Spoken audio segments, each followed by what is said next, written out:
Under DCP north और उनकी teams, खास तौर पे मैं नाम लेना चाहूँगा स्पेशल स्टाफ इंस्पेक्टर रोहित की team, anti narcotics staff sub inspector Jagdeep की टीम, एसीपी कोतवाली और इंस्पेक्टर प्रशांत जो कि एसएचओ हैं उनकी टीम, और हमारे स्पेशल एक इंस्पेक्टर संजय गुप्ता उनकी टीम। ये 4 टीम्स अंडर डीसीपी नॉर्थ इस मामले की इन्वेस्टिगेशन में जुटी थी। इंसिडेंट आपको मालूम है 24 तारीख की रात को लगभग 10:15 बजे जब दीपक खत्री जो कि कथित रूप से लॉरेंस बिश्नोई गैंगस्टर का मामा अपने आप को बताते हैं, जो कि उनकी लीगल टीम में एडवोकेट है, उनके ऊपर फायरिंग हुई। आई विटनेस के अनुसार 3 शूटर्स थे वहाँ पे और उनके पास सोफिस्टिकेटेड वेपन्स थे। इस इंसिडेंट में उनके एक अकम्प्लिस दीपक खत्री के अकम्प्लिस संदीप के बैक पे 2 गोलियां लगी। लकीली वो अभी डिस्चार्ज हो चुके हैं। मामले की छानबीन की गई और इसमें इन्वेस्टिगेशन में सामने आया कि ये एक लॉरेंस बिश्नोई और ये रोहित गोदारा एंड गोल्डी बराड़ जो कि आजकल एक साथ हो गए हैं, उनकी एक गैंग वॉर का नतीजा है ये, जिसमें ये सामने आया कि इन्होंने टारगेट किया हुआ था दीपक खत्री को, जो कि अपनी तरफ से इनका मानना है कि ये रिवेंज लेना चाह रहे थे। कुछ 1 दिसंबर में चंडीगढ़ में इंद्रवीर सिंह पैरी जो कि कथित रूप से गोल्डी बराड़ का साथी था और उसकी हत्या में आपको मालूम होगा स्पेशल सेल ने कुछ दिन पहले उनके 3 शूटर्स को अरेस्ट भी किया था। तो उस मामले में इन्होंने उसका बदला लेने के लिए रोहित गोदारा ने अपने साथी रोहित सोलंकी जो कि पूठ गांव अलीपुर का है उससे संपर्क किया। रोहित सोलंकी अब हमारी गिरफ्त में है। उसके पास से एक सोफिस्टिकेटेड ग्लॉक 9mm वेपन जो कि रोहित गोदारा ने उसको प्रोवाइड किया था वो हमें मिल चुका है। उसके अलावा जब ये हत्या के प्रयास के बाद जब भाग रहे थे तो ये अपना स्कूटी जिस पे इन्होंने हमला किया था और स्कूटी के साथ एक और वेपन राजघाट के आगे जंगल में पार्क करके छोड़ के चले गए थे। तो वो दूसरा वेपन भी ईस्ट डिस्ट्रिक्ट में रिकवर कर लिया। इनफैक्ट वो वेपन वहाँ से एक पासर बाय ट्रक ड्राइवर ने उठा लिया था और एक्सीडेंटल फायर कर लिया पटपटगंज में, और वो वेपन भी फर्दर इन्वेस्टिगेशन में रिकवर हो गया है। तो ये सोफिस्टिकेटेड वेपन्स इनसे रिकवर हो गए हैं और इसमें फर्दर इन्वेस्टिगेशन चल रही है। बाकी 2 शूटर जो इसके साथ थे जिनको रोहित गोदारा ने डायरेक्टली हनुमान मंदिर के पास कश्मीरी गेट में कहीं भेजा हुआ था, जो इसके साथ जिनको इसने अपने साथ ज्वाइन करा के हत्या का प्रयास किया, उनकी तलाश जारी है।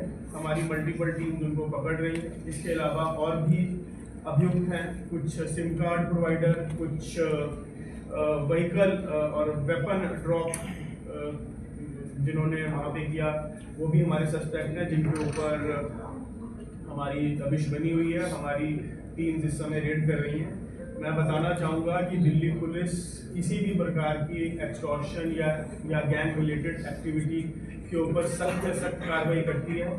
इस प्रकार का इंसिडेंट 24 तारीख की रात के बाद दिन रात नॉर्थ डिस्ट्रिक्ट ने और उनकी टीम ने मेहनत करी और इस मामले को सॉल्व कर लिया, एक्यूज अरेस्ट कर लिया। प्राइम एक्यूज जो कि डायरेक्ट टच में था रोहित गोदारा जो कि फॉरेन बेस्ड गैंगस्टर है और उससे ये लोग सोशल मीडिया के थ्रू इन टच थे।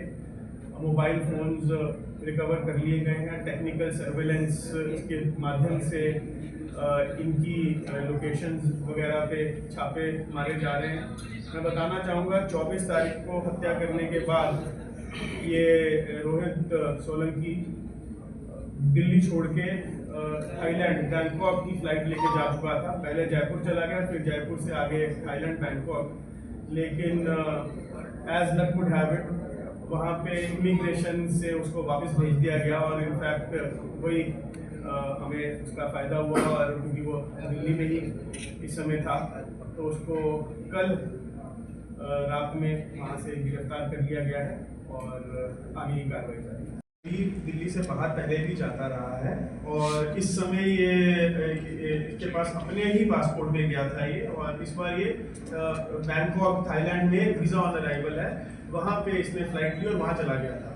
लेकिन क्योंकि इनसफिशिएंट फंड्स या उसकी बिहेवियर या वहाँ पे इमिग्रेशन में सस्पिशियस लगा तो उन्होंने इसको वापस भेज दिया। एंड फिर जैसे ही वो दिल्ली लैंड किया हमने इसको जब ये कॉन्ट्रैक्ट किलिंग है, हमारी इन्वेस्टिगेशन में आया है कि कुछ मनी ट्रेल भी है जो कि पैसा इनके एक जानकार के यहाँ पे ट्रांसफर भी किया गया, मल्टीपल ऑफ लैक्स रुपीज। अभी उस तरफ इन्वेस्टिगेशन चल रही है। दीपक, टीम्स जो है वो सारी इसमें काम कर ही रही थी। उसके अंदर जैसा सीक्वेंस था, ये वारदात करने के बाद ये पश्चिम बिहार गया, वहाँ से ये फर्दर आगे गुड़गांव की तरफ जाके फिर इसने अपने एसोसिएट एक्वेंटेंसेस को फ़ोन किया, यानी रीच जयपुर, फिर जयपुर से फ्लाइट से ये कलकत्ता से बैंकॉक गया। बट जैसा कि सर ने बताया, वहाँ पे बैंकॉक इमिग्रेशन पे वीज़ा ऑन अराइवल है और वहाँ पे वो देखते हैं कि इनसफिशिएंट फंड्स है इसके पास, तो उन्होंने वहीं से इसको वापस कर दिया। यहाँ पे आके ये अपने साथी के साथ माजरा डबास में छुपा हुआ था और हम लोगों ने काफ़ी इस पर CCTV फुटेज, मतलब सैकड़ों की संख्या में CCTV कैमरे देखे और लोकल इन्फॉर्मर्स और इंटेलिजेंस के बेसिस पे भी, प्लस टेक्निकल सर्वेलेंस भी हम लोगों ने किया था।